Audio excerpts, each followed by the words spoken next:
வணக்கம். மதிமுகம் செய்திகள். இன்றைய முக்கிய நிகழ்வுகளை பார்ப்பதற்கு முன்பாக தலைப்புச் செய்திகளை பார்க்கலாம். தமிழ்நாட்டில் புதிதாக உதயமான 4 மாநகராட்சிகள் தொடங்கி வைத்தார் முதலமைச்சர் ஸ்டாலின்.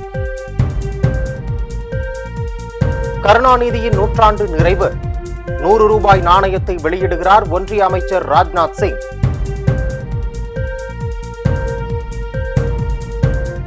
தேசிய கொடி ஏற்றுவதை தடுப்பவர்கள் மீது குண்டர் சட்டம். உயர்நீதிமன்றம் அதிரடி உத்தரவு. முன்னாள் அமைச்சர் சி.வி. சண்முகம் மீதான வழக்கு ரத்து. சென்னை உயர்நீதிமன்றம் உத்தரவு. டெல்லி மதுபான கொள்கை முறைகேடு. டெல்லி உயர்நீதிமன்ற உத்தரவை எதிர்த்து அரவிந்த் கெஜ்ரிவால் மனு. நகராட்சி நிர்வாகம் குடிநீர் வழங்கல் துறை சார்பில் முடிவுற்ற 800 கோடி ரூபாய் மதிப்பிலான திட்டப்பணிகளை முதலமைச்சர் மு.க. ஸ்டாலின் கொடியசைத்து தொடங்கி வைத்தார். நகராட்சி நிர்வாகம் குடிநீர் வழங்கல் துறை சார்பில் முடிவுற்ற 800 கோடி ரூபாய் மதிப்பிலான திட்டப்பணிகளை முதலமைச்சர் மு.க. ஸ்டாலின் தொடங்கி வைத்தார். 1192 கோடி ரூபாய் மதிப்பிலான புதிய திட்டப்பணிகளுக்கு காணொலி வாயிலாக முதலமைச்சர் அடிக்கல் நாட்டினார். முன்னதாக தமிழ்நாடு குடிநீர் வடிகால் வாரியம் மற்றும் சென்னை பெருநகர் குடிநீர் வடிகால் வாரியத்தின் பயன்பாட்டிற்காக 10 பொலிரோ வாகனம் மற்றும் 58 கழிவுநீர் அகற்றும் வாகனங்களையும் தலைமைச் செயலகத்தில் முதலமைச்சர் மு.க. ஸ்டாலின் கொடியசைத்து துவக்கி வைத்தார்.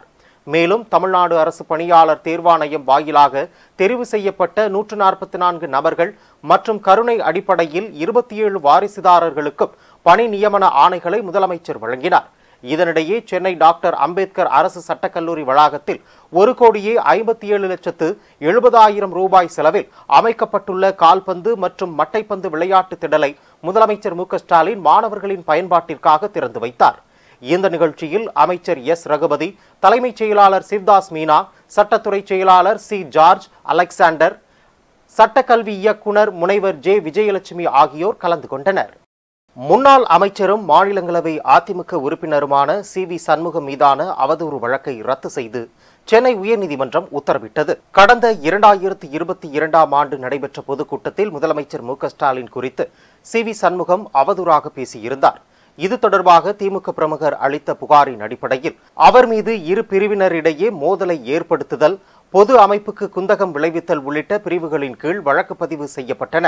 இதேபோல் முன்னாள் அமைச்சர் ஜெயக்குமார் கைதை கண்டித்து அனுமதியின்றி போராட்டம் நடத்தியதாக அளிக்கப்பட்ட புகாரின் பேரிலும் சி.வி. சண்முகம் மீது வழக்குகள் பதிவு செய்யப்பட்டன.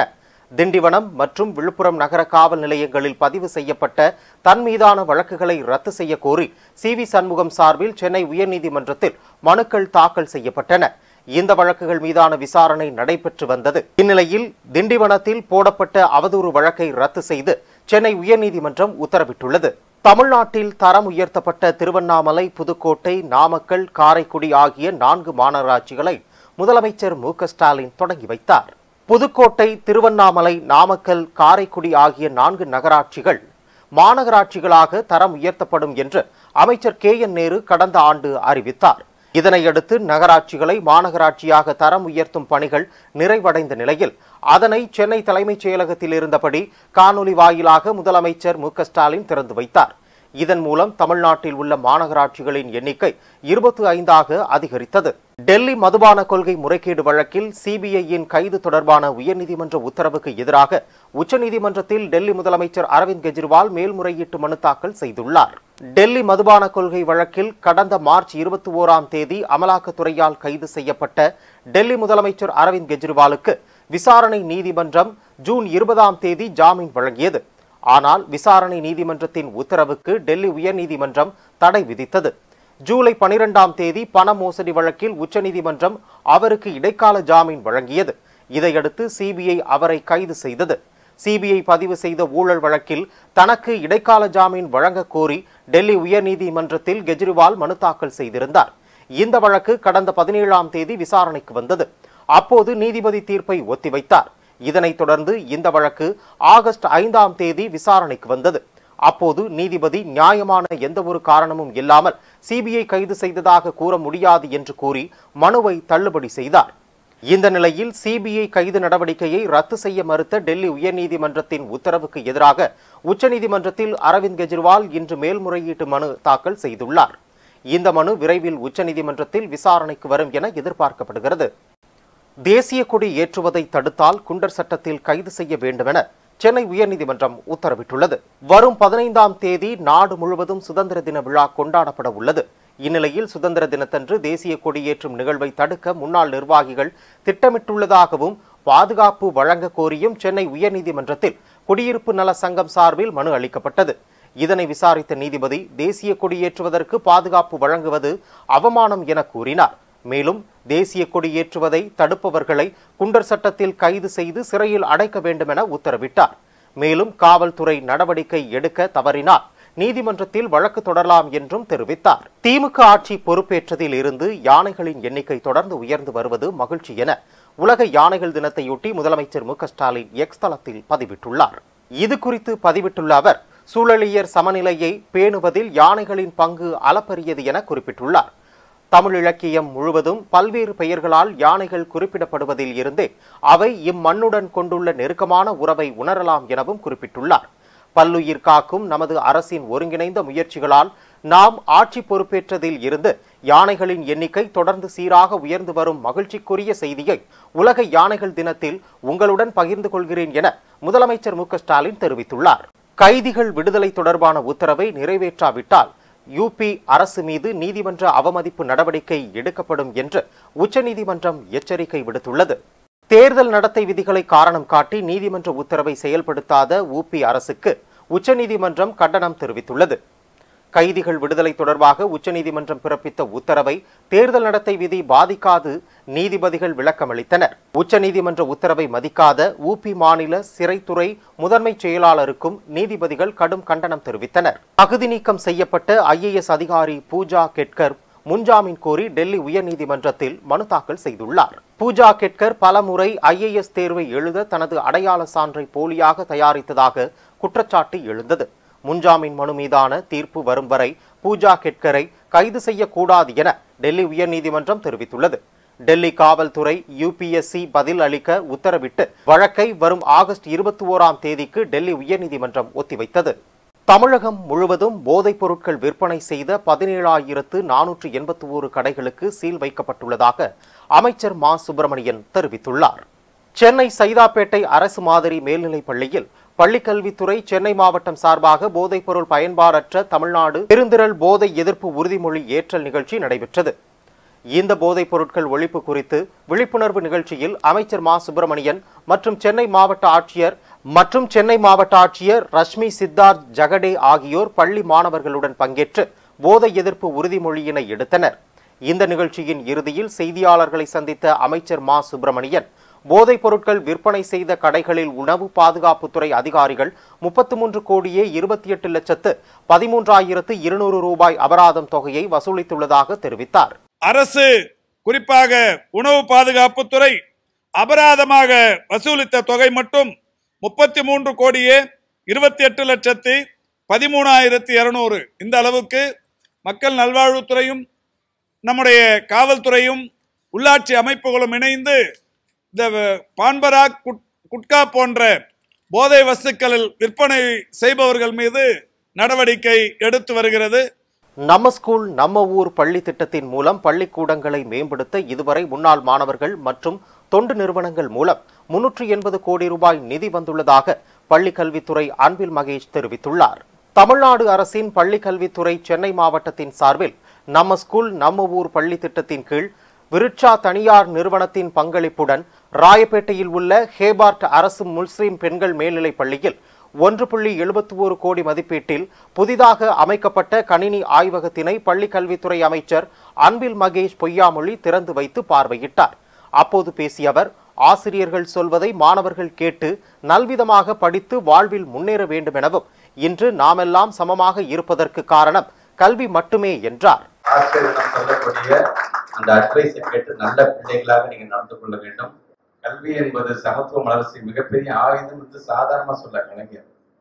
இன்னைக்கு நாமெல்லாம் சமமாக இருக்கிறோம் என்று சொன்னா அது கல்வி மிக மிக முக்கியமான ஒன்றாக இருக்கின்றது. ஆக அதுல இன்னைக்கு வச்சிசா போன்றவர்களாம் நீங்க செலவு செய்யல, முதலீடு செஞ்சிருக்கீங்க. வயநாடு நிலச்சரிவுக்கு கேரள முதலமைச்சரிடம் விடுதலை சிறுத்தைகள் கட்சி தலைவர் தொல் திருமாவளவன் 15 லட்சத்துக்கான காசோலையை வழங்கினார். வயநாட்டில் ஏற்பட்ட நிலச்சரிவால் பாதிக்கப்பட்ட மக்களுக்கு நிவாரண உதவிகளை வழங்குமாறு கேரள முதலமைச்சர் பினராயி விஜயன் வேண்டுகோள் விடுத்து வந்தார். அதனைத் தொடர்ந்து இந்த சம்பவத்துக்கு அரசியல் தலைவர்களும் நடிகர் நடிகைகள் பலரும் நிவாரண உதவிகளை அளித்து வருகின்றனர். அந்த வகையில் வயநாடு நிலச்சரிவுக்கு கேரள முதல்வர் பினராயி விஜயனிடம் விடுதலை சிறுத்தைகள் கட்சித் தலைவர் தொல் திருமாவளவன் 15 லட்சத்துக்கான காசோலையை வழங்கினார். சென்னை லூப் சாலையில் உள்ள கடைகள் அங்காடிக்கு மாற்றப்பட்டு லூப் சாலை மேம்படுத்தப்படும் என மயிலாப்பூர் சட்டமன்ற உறுப்பினர் வேலு தெரிவித்துள்ளார். சென்னை பட்டினப்பாக்கம் லூப் சாலையில் 14.93 கோடி ரூபாய் மதிப்பீட்டில் 366 கடைகளுடன் கட்டப்பட்டுள்ள நவீன மீன் அங்காடியை முதலமைச்சர் மு.க.ஸ்டாலின் காணொலி காட்சி வாயிலாக திறந்து வைத்தார். இதுகுறித்து செய்தியாளர்களிடம் பேசிய மயிலாப்பூர் சட்டமன்ற உறுப்பினர் வேலு, குறைந்த வாடகைக்கு கடைகள் மீனவர்களுக்கு கொடுக்கப்படும் எனவும் 1 வாரத்திற்குள் லூப் சாலை ஓரத்தில் உள்ள கடைகள் அங்காடிக்கு மாற்றப்படும் என்றார். காணொலி காட்சி வாயிலாக பல்வேறு திட்டங்களை இன்று திறந்து வைத்தார், அடிக்கல் நாட்டினார். குறிப்பாக இந்த மயிலை தொகுதியிலே மீனவ மக்களுக்கு பயன்படும் வகையிலே, குறிப்பாக அவர்களுடைய வாழ்வாதாரத்தை உயர்த்தும் நோக்கில், ஏன்னா உங்களுக்கு மழை வெயில் இந்த காலகட்டத்தில் எல்லாம் ரோட்லேயே உட்காந்து அவர்களுக்கு அந்த மீன் விற்பனை செய்து கொண்டிருந்தார்கள். அவர்களை உயர்த்தும் வகையிலே, அவர்களுக்கு ஒரு நல்ல ஒரு சூழ்நிலையை ஏற்படுத்தி தரும் வகையிலே, குறிப்பாக அவருடைய வாழ்வாதாரம் கடலை நம்பி இருப்பதால் இங்கேயே இந்த கடலை ஒட்டிய ஒரு மிகப்பெரிய மீன் அங்காடியை கிட்டத்தட்ட ஒரு 15 கோடி செலவிலே இங்கே அமைத்திருக்கிறார்கள். இங்கே கிட்டத்தட்ட ஒரு 360 கடைகளை இங்கே அமைத்திருக்கிறோம். அது மட்டுமல்ல, அந்த மீன் கட் பண்ணி கொடுக்கறதுக்கு இடம் இருக்குது.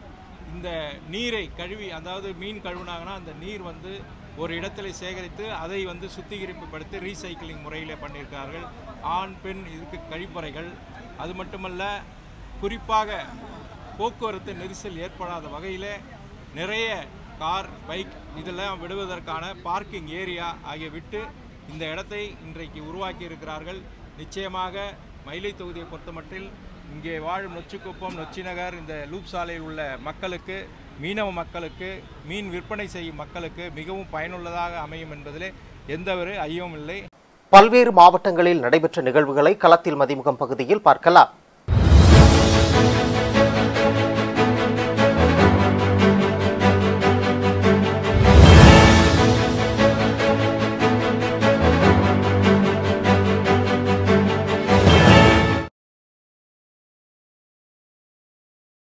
கரூர் செஸ் அகாடமி சார்பாக மாவட்ட அளவிலான சிறுவர் மற்றும் சிறுமிகளுக்கான செஸ் போட்டி தனியார் பள்ளியில் நடைபெற்றது. இந்த போட்டியில் 9 வயது, 11 வயது, 13 வயதுடைய சிறுவர் சிறுமியர் என பல்வேறு பிரிவுகளாக போட்டி நடைபெற்றது. இதில் அரசு மற்றும் தனியார் பள்ளியில் வந்திருந்த சுமார் 500க்கும் மேற்பட்டோர் கலந்து கொண்டனர். மேலும் போட்டியில் பங்கேற்று வெற்றி பெற்றவர்களுக்கு கரூர் டெக்ஸ் பார்க் தலைவர் அட்லஸ் நாச்சி முத்து கலந்து கொண்டு பரிசு கோப்பை, பதக்கங்கள் மற்றும் சான்றிதழ்களை வழங்கினார்.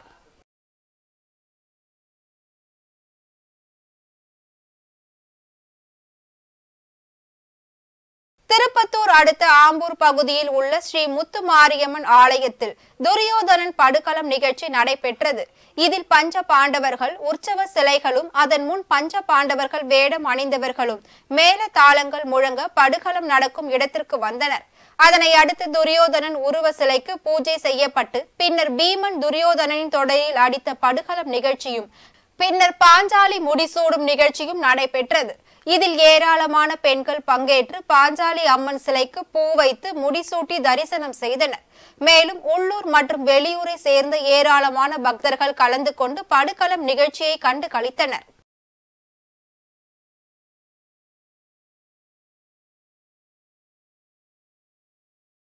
ராணிப்பேட்டை மாவட்டம் நல்லூரில் இயங்கி வரும் தனியார் பள்ளி 10, 11, 12ஆம் வகுப்பு மாணவர்களுக்கு சிறப்பு வகுப்புகளுக்கு பல்வேறு பகுதிகளில் இருந்து 35க்கும் மேற்பட்ட மாணவர்களை பள்ளி வாகனத்தில் ஏற்றி கொண்டு வந்தனர். அப்போது டிரைவரின் கட்டுப்பாட்டை இழந்து வாகனம் குப்புற கவிழ்ந்து விபத்துக்குள்ளானது. இதை பார்த்து அதிர்ச்சி அடைந்த பொதுமக்கள் மாணவர்களை மீட்டனர். இதில் 7 மாணவர்கள், 2 மாணவிகள் எலும்பு முறிவு மற்றும் லேசான காயங்களுடன் சில பேர் சிகிச்சை பெற்று வருகின்றனர். இந்த சம்பவம் குறித்து தகவல் அறிந்த காவலர்கள் விசாரணை மேற்கொண்டு வருகின்றனர். இதனைத் தொடர்ந்து சிகிச்சை பெற்று வரும் மாணவ மாணவிகளை சட்டமன்ற உறுப்பினர் AM முனிரத்தினம் அவர்கள் நேரில் பார்த்து ஆறுதல் கூறினார். மேலும் மருத்துவமனையில் மாணவர்களுக்கு தீவிர சிகிச்சை அளிக்க வேண்டும் என்றும் தெரிவித்தார். திருவள்ளூர் மாவட்டம் பொன்னேரி உலக நாத நாராயணசாமி அரசினர் கலை கல்லூரியில் கட்டப்பட்ட காமராஜர் துறைமுக வெள்ளி விழா வளாகம் திறப்பு விழா நடைபெறுவதற்கான ஏற்பாடு செய்யப்பட்டிருந்தது. இந்நிலையில் கட்டிடம் திறப்பு விழாவிற்கு ஆளும் கட்சியின் கூட்டணியில் இருந்து காங்கிரஸ் சட்டமன்ற உறுப்பினர் துரை சந்திரசேகருக்கு அழைப்பு கொடுக்கவில்லை என கூறி காங்கிரஸ் கட்சியினர் கருப்பு கொடி ஏந்தி கல்லூரியில் முற்றுகையிட்டனர். மேலும் திறப்பு விழாவிற்கு சென்னை துறைமுக ஆணையம் மற்றும் காமராஜர் துறைமுக நிறுவன தலைவர் சுனில் பாலிவால் வருகை தந்த போது சட்டமன்ற உறுப்பினர் ஆதரவாளர்கள் அவரை முற்றுகையிட்டு ஆர்ப்பாட்டத்தில் ஈடுபட்டனர். இதனால் இந்நிகழ்ச்சி பாதியிலேயே கைவிடப்பட்டது. திருப்பூர் கோல்டன் நகர் பகுதியை சேர்ந்தவர் சுந்தர பாண்டியனின் மனைவி கொரோனா தொற்று காலத்தின் போது உயிரிழந்துள்ளார். அவருக்கு 5 வயதில் பிரதீஷ் என்ற மகன் உள்ளார். இந்நிலையில் தனது மகனுடன் பெற்றோர்களுடனும் அவர் வசித்து வரும் நிலையில் வாசலில் விளையாடி கொண்டிருந்த பிரதீஷ் எதிர்பாராத விதமாக 5 அடி ஆழமுள்ள தண்ணீர் தொட்டியில் விழுந்துள்ளார். உடனடியாக அந்த சிறுவனை மீட்டு அரசு மருத்துவக் கல்லூரி மருத்துவமனைக்கு அழைத்து சென்றனர். ஆனால் அங்கு அவர் சிகிச்சை பலனளிக்காமல் சிறுவன் உயிரிழந்தார். இது குறித்து காவலர்கள் வழக்கு பதிவு செய்து விசாரணை மேற்கொண்டு வருகின்றனர். தண்ணீர் தொட்டிக்குள் சிறுவன் விழுந்து உயிரிழந்த சம்பவம் அப்பகுதியில் பெரும் சோகத்தை ஏற்படுத்தியுள்ளது. தர்மபுரி மாவட்டம் பெண்ணாகரம் அடுத்த ஜக்கம்பட்டி கிராமத்தை சுற்றி 20க்கும் மேற்பட்ட குக்கிராமங்கள் உள்ளன. மேலும் அருகில் அரசு மதுபான கடை இல்லாததால் மது பிரியர்கள் மது அருந்த பெண்ணாகரம் செல்ல வேண்டியுள்ளது. இதனால் பல்வேறு இடர்பாடுகள் சந்திப்பதாகவும் இரவு நேரங்களில் செல்லும் பொழுது விபத்துக்கள் நேர்வதாகவும் தெரிவிக்கின்றனர். அதனால் அக்கிராம பெண்கள் தங்கள் ஊரில் மதுபான கடை இருந்தால் கணவர்கள் பாதுகாப்பாக உள்ளூரிலேயே இருப்பார்கள் என கூறி குடும்பத்துடன் வந்து ஆட்சியரிடம் மனு அளிக்க வந்ததால் பொதுமக்கள் வியப்பில் ஆழ்ந்தனர். வீட்டுல இருக்கிறவங்க போனா தேட முடியறதில்ல, ரொம்ப தூரமா இருக்கிறதுல பக்கமா தான் நாங்க தேடி கூட்டுக்குவோங்க. ஆஸ்பத்திரி போறதுல உடம்பு சரியில்லைன்னா அந்த மாதிரி தான் அவங்களுக்கு ஒரு காயில அது 10 கடை வாங்கினாங்க. எங்களுக்கு அந்த கடை வேணும். மதுக்கடை மதுபான கடை நாங்க தேட முடியறதில்ல வீட்டுல இருக்கிறவங்க போனா, அதனால வேணும். திருப்பத்தூர் மாவட்டமாக பிரிக்கப்பட்டதில் இருந்து இவரை 4 மாவட்ட காவல் கண்காணிப்பாளர்கள் பொறுப்பேற்று பணியாற்றினர். இந்த நிலையில் திருப்பத்தூர் மாவட்டத்தின் 5வது மாவட்ட காவல் கண்காணிப்பாளராக ஸ்ரேயா குப்தா பொறுப்பேற்றுக் கொண்டார். மேலும் இம்மாவட்டத்தின் முதல் பெண் காவல் கண்காணிப்பாளர் என்பதும் குறிப்பிடத்தக்கது. மேலும் குற்ற சம்பவங்களை படிப்படியாக குறைப்பேன் என்றும் முக்கிய பிரதான சாலைகளில் கூடுதல் CCTV கேமராக்களை அமைக்க வழிவகை செய்யப்படும் என்றும் அவர் தெரிவித்தார். வேலூரில் கமல் வம்சி என்பவர் சித்தூர் செல்வதற்காக 2 சக்கர வாகனத்தில் சென்று கொண்டிருந்த பொழுது எதிரே வந்த சுரேஷ், பிரசாந்த், ரோஹித் 2 சக்கர வாகனத்தில் எதிரே மோதி விபத்து ஏற்பட்டது. இந்நிலையில் கமல் வம்சி வேறு மாநிலத்தை சேர்ந்தவர் என்பதை தெரிந்து கொண்ட அவர்கள் எனக்கு பணம் தர வேண்டும் என கத்தியை காட்டி மிரட்டி ஜிபே மூலம் 10,000 ரூபாய் பணத்தை இவர்களது செல்போனுக்கு அனுப்பியுள்ளனர். மேலும் அவர்களிடமிருந்து சில பொருட்களையும் பறித்து சென்றனர். இது குறித்து காவல் நிலையத்தில் புகார் அளித்ததன் அடிப்படையில் 2 பேரையும் கைது செய்து நீதிமன்றத்தில் ஆஜர்படுத்தி சிறையில் அடைத்தனர். மேலும் தலைமறைவாக உள்ள ஒருவரை தேடி வருகின்றனர். இதனால் அப்பகுதியில் பெரும் பரபரப்பு ஏற்பட்டது. திருப்பத்தூர் புதிய பேருந்து கட்டப்பட்டு பல ஆண்டுகளை கடந்த நிலையில் ஆனால் அவலங்கள் மட்டும் மாறவில்லை. இந்த நிலையில் அங்கு உள்ள கட்டண கழிப்பிடத்தை தனிநபர் ஒருவர் ஏலம் எடுத்த நிலையில் கழிப்பிடத்தில் இருந்து வெளியேறும் கழிவுகள் நேரடியாக மூடப்படாத கால்வாயில் விட்டுள்ளனர். இது குறித்து சமூக ஆர்வலர்கள் அதனை சுட்டி காட்டிய நிலையில் ஒப்பந்தம் எடுத்த நபர் சார்பில் 2 பேரை கால்வாயில் இறக்கி அதனை வெட்ட வெளியில் அள்ளி போட்டு உள்ளனர். இதனால் அந்த வழியாக செல்லும் பேருந்துகள், பாதசாரிகள், வாகன ஓட்டிகளுக்கு ஒவ்வாமை ஏற்பட்டுள்ளதாக கூறப்படுகிறது. கழிப்பறையில் இருந்து செப்டிக் டேங்க் கட்டி அதில் விடாமல் கால்வாயில் விட்டிருப்பதும், அதனை அள்ள எந்திரங்கள் இருந்தும் அதனை பயன்படுத்தாமல் மனிதனை பயன்படுத்திய நிகழ்வு மனித நேயத்தை இழக்க செய்துள்ளது. விருதுநகர் மாவட்டம் சாத்தூர் அருகே உள்ள தனியார் கல்லூரியில் பணியாற்றும் தமிழ் பேராசிரியர் ஸ்ரீதேவி மற்றும் அவரது தோழியும் உடன் பணியாற்றும் கணித பேராசிரியர் திரிபுர சுந்தரி ஆகிய இருவரும் சங்கரன் கோவிலில் உள்ள உறவினரின் இல்ல சுப நிகழ்ச்சிக்கு காரில் சென்றுள்ளனர். இந்நிலையில் நிகழ்ச்சியை முடித்துவிட்டு இருவரும் திரும்பி வரும்போது கார் ஓட்டுநரின் கட்டுப்பாட்டை இழந்து சாலையோர தடுப்புகளை உடைத்து பள்ளத்தில் கவிழ்ந்து விபத்து ஏற்பட்டது. மேலும் இந்த கார் விபத்தில் பயணம் செய்த 3 பேருக்கும் பலத்த காயம் ஏற்பட்ட நிலையில் அவர்களை மீட்டு அரசு மருத்துவமனைக்கு சிகிச்சைக்காக அனுப்பி வைத்தனர். இந்நிலையில் பேராசிரியர் ஸ்ரீதேவி சிகிச்சை பலனின்றி உயிரிழந்தார். மேலும் இந்த விபத்தில் காயமடைந்த இருவருக்கு சாத்தூரில் தீவிர சிகிச்சை அளிக்கப்பட்டு வருகிறது. மேலும் இந்த விபத்து குறித்து காவலர் வழக்கு பதிவு செய்து விசாரணை மேற்கொண்டு வருகின்றனர். அமெரிக்க அதிபர் தேர்தல் நெருங்கி வரும் நிலையில் 3 மாகாணங்களில் ட்ரம்பை கமலா ஹாரிஸ் பின்னுக்கு தள்ளி இருப்பதாக புதிய கருத்து கணிப்புகள் தெரிவிக்கின்றன.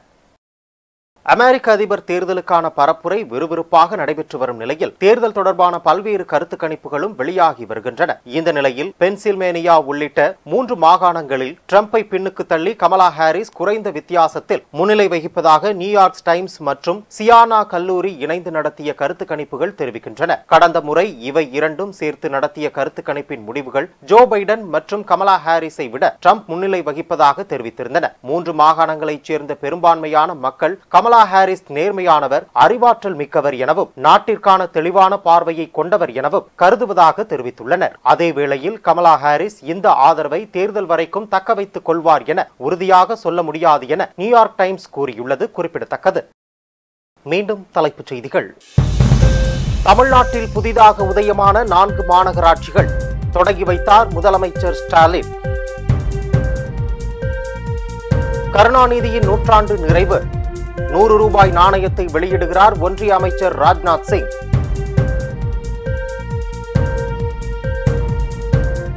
தேசிய கொடி ஏற்றுவதை தடுப்பவர்கள் மீது குண்டர் சட்டம், உயர்நீதிமன்றம் அதிரடி உத்தரவு. முன்னாள் அமைச்சர் சி.வி. சண்முகம் மீதான வழக்கு ரத்து, சென்னை உயர்நீதிமன்றம் உத்தரவு. டெல்லி மதுபான கொள்கை முறைகேடு, டெல்லி உயர்நீதிமன்ற உத்தரவை எதிர்த்து அரவிந்த் கெஜ்ரிவால் மனு. இத்துடன் செய்திகள் நிறைவடைந்தன. மீண்டும் செய்திகள் பிற்பகல் 1:30 மணிக்கு. மேலும் செய்திகளை தெரிந்து கொள்ள மதிமுகம் பிரைம் யூடியூப் தளத்தில் இணைந்திருங்கள்.